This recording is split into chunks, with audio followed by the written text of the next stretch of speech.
Hello, good afternoon out there. My name is Bright Nanamfu. Welcome to our breaking news for now. News coming in is indicating that the police service has interdicted and placed under house arrest COP Patrick Timbillah. We're going live straight to the police headquarters in Accra here to get some more information. I'm told that the man who was put in charge of this particular fake recruitment investigation is on the line, Mr. Ampabenyi. Hello and welcome. Thank you, sir. So update us and confirm this, the interdiction and the placing on the house arrest of COP Patrick Timbillah. Yes, in recent times on the media platform, the landscape, this discussion about the police recruitment scam. The special investigation team set up by the IGP went through, and the last Thursday we arrested 5 people. And during the interrogation of these 5 people, they mentioned Mr. Patrick Timbillah as one of the people involved in that transaction. And so the IGP Police Administration has put him on interdiction upon the recommendation of the task force, which were to enable them to have a full cooperation with Mr. Patrick Timbillah. So this is the stage. We will apprise you of further development. And so he's interdicted, but we're also told he's under house arrest. Is that also correct? No, that is not correct. So where is Mr. Timbillah now? Timbillah is on interdiction. And is the police aware of his whereabouts at the moment? Who? Aware of the whereabouts of Mr. Timbillah? He has done what? I'm asking, if the Ghana Police Service is aware of where he is at the moment? Oh, it's an interdiction. It can be. It's an interdiction. So so that he can cooperate with the investigators. So interdiction means that he cannot come to office, so that he can have full time to cooperate with the investigators, so that they can finish their work on time. Right. So he's not at the office, he's not under house arrest, he's only on interdiction, and so investigations have started. Yeah, he's on interdiction. What else? Now, you were saying that his name came up during investigations. Has the police perhaps been able to speak to him directly since his name came up? The line is not clear.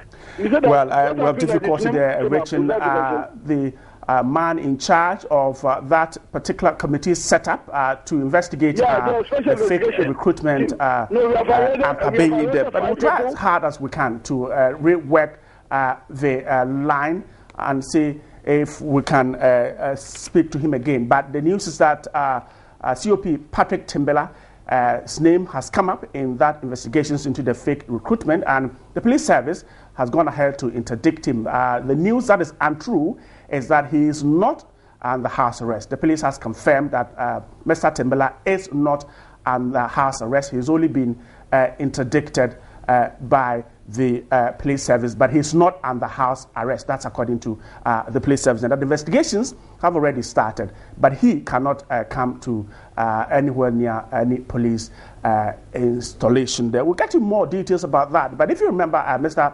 Timbillah, a few days ago, he actually spoke at that press conference announcing the arrest of some people who were reported to have engaged in that fake recruitment exercise. His signature was on that letter that were given to those officers who reported at the various police training schools. Now, his signature, his forged signature, was on that letter. And he spoke at that press conference announcing some arrest of some persons involved. Let's listen to him.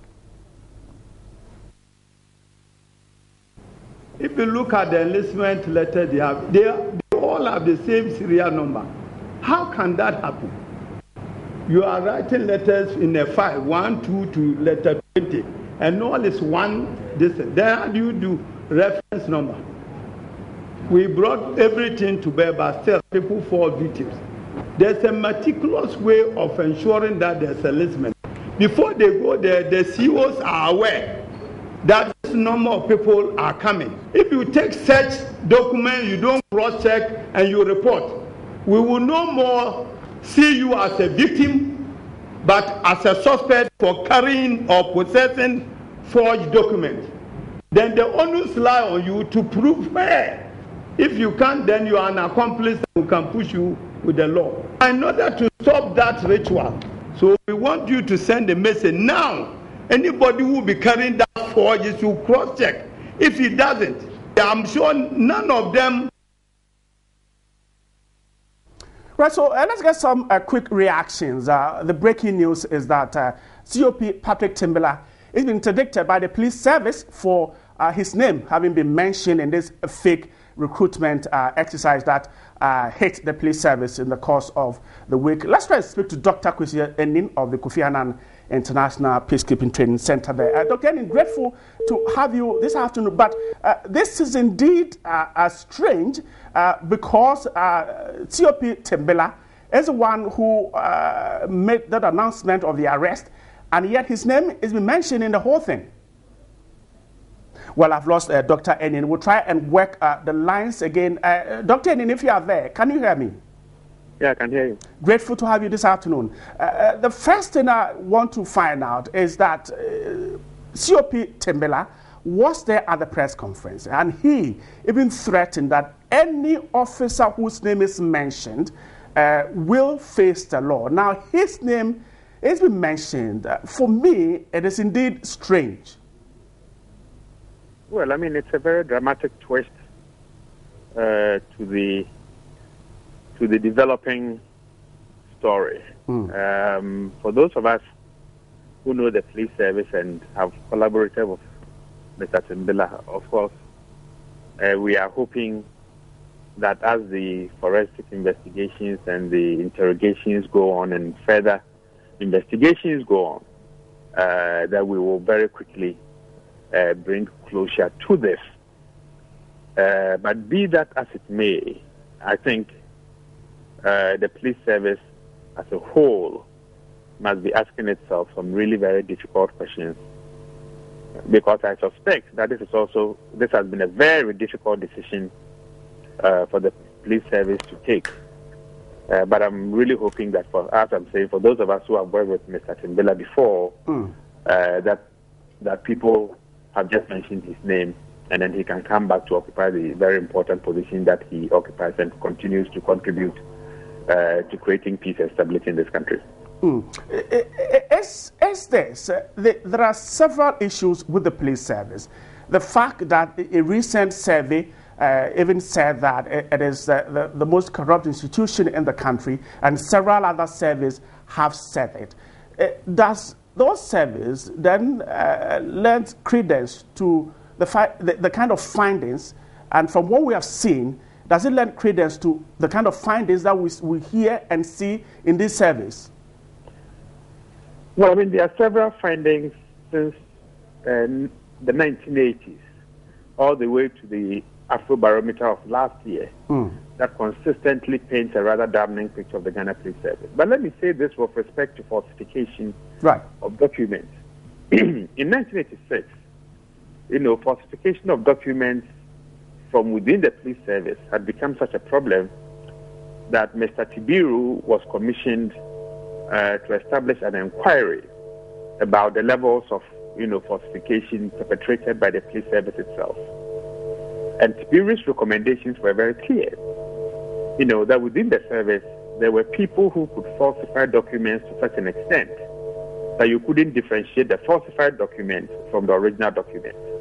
And I think this is what is very important that the police service establishes as quickly as possible.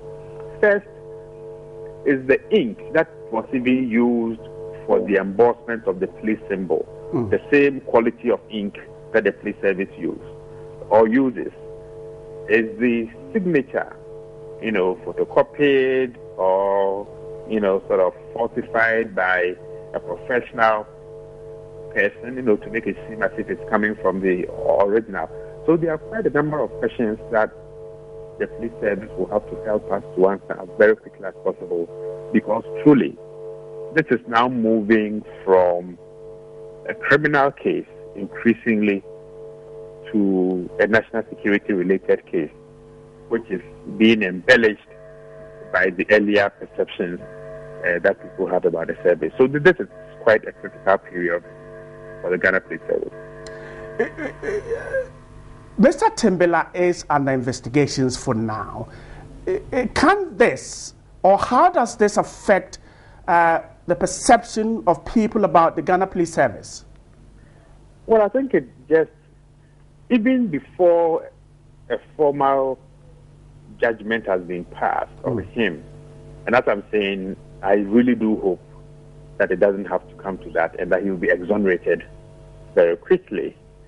But I think for most ordinary Ghanaians, the argument will be, we told you so. Now, if you remember, when the CDD Afrobarometer study was released about 3-4 months ago, there was a very robust, fairly hostile response from the Ghana Police Service about the authenticity of the survey conclusions.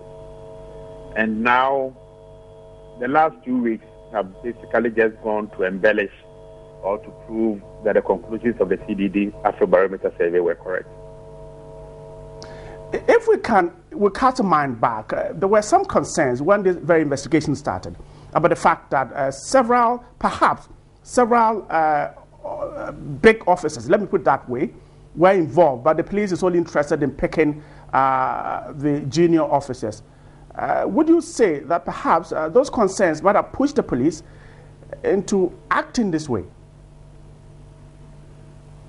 Well, I think we should wait until Mr. Timbillah is also given a chance and a voice to speak and to explain. We should not be too hasty in passing judgment, because this is an extremely delicate and a sensitive period for the Ghana Police Service, and I think for Ghana as a whole. You see, because if a group of people could perpetrate such a confidence threat on the Ghana Police Service on a national scale, possibly with a sub-region-wide connotation, then it has very serious implications for national security. Okay? What other types of threats are going on that we don't know?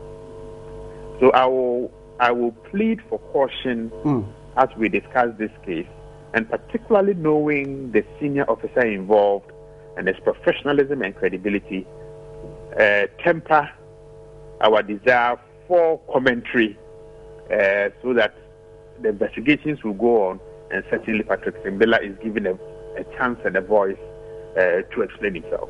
I think we owe that to him, and we owe that to the Ghana Police Service. Right, exactly. But the police council is there. Perhaps it serves as a check on senior officers. Would you say that that body is indeed able to check senior officers from going wayward? Well, the police council really is not supposed to check senior officers. Unfortunately, over time, the police council has gotten quite a poor reputation as a promotions and a dismissals council. Although the promotions and the dismissals that it is perceived to do plays an oversight role. I mean, it's part of its oversight functions. But I would have expected the council, yes, to speak on this issue, as the Parliamentary Committee on Defence and Interior has spoken. Right. Now, when this case broke, Honorable Fritz Bafo and I had a conversation on Joy, and he promised the people of Ghana that he will get to the bottom of this. He called the police service and the senior officers to appear before the the committee. With the developments today, I think it's apparent that whatever information was provided to the committee in camera certainly was not enough. And I hope that Honorable Fritz Bafo will invite the service again, to come and provide it with more information. And we need to bring this to closure with some speed and with some concern. And of course, finally, a bipartisan committee established to go back to look at the Ghana Police Service. Because if you remember, the Ghana Police Service possibly is the single most, inquiried and studied public service institution in this country. Right from the Boyce report all the way to the Okujeto Committee report in 2006, I think. So there are problems with the Ghana Police Service. The Archer Committee report of 91 has not been acted upon. So probably we've now reached a tipping point, and we need a bipartisan committee to say, how do we help the Ghana Police Service to perform the functions that have been given to it under Act 350 of 1970. Let me pick your brains on this. You seem to okay. Last one, because I've just arrived. Exactly. Before we wrap up, you seem to suggest that the Police Council is not, in a way, totally able to check the service. Now, who then checks senior officers of the service? Well, you would notice that under the regulations, the Police Council and the service itself must send an annual report to Parliament, or Parliament must request for such a report on the state and the status of the Ghana Police Service. Now, I think I will plead with you to go and look in the files how many times such a report has been sent to Parliament, right, and how often Parliament has requested, and then maybe we can have a conversation on Monday evening. I don't think since 1992, when this regulation ought to have been put in full force, that it's done as regularly as it ought to be done. So it is not just about the Police Council. It's also about the Parliamentary Committee on Defence and Interior. It's about the institutional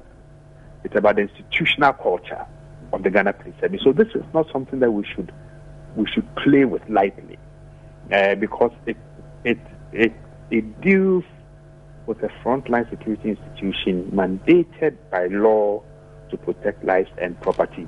And when that institution is undermined because public has these perceptions about its lack of or inability or unwillingness to deliver the services that we expect it to deliver, then it poses some serious problems. But for me, the concern that we should all have is that such a crime could have been perpetrated on an organized national scale, and there was no inkling about it.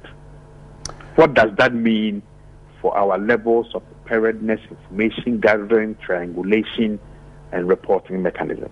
It raises some critical questions. Grateful to have you this afternoon. Dr. Kwesi Anin is the Director of Research at Kofi Annan International Peacekeeping Training Center there. The news coming in or indicating that the police service has interdicted COP Patrick Timbillah. His name, we're told, has been mentioned in the fake recruitment investigations currently underway. We're told that about 200 personnel reported to some police training schools with letters of admission which turned out to be fake. And COP Patrick Timbillah was at that particular press conference that announced the arrest of some suspect and the continuing of investigations, as well as the setting up of a committee to do the investigations. And he spoke at that press conference. Let's once again listen to him.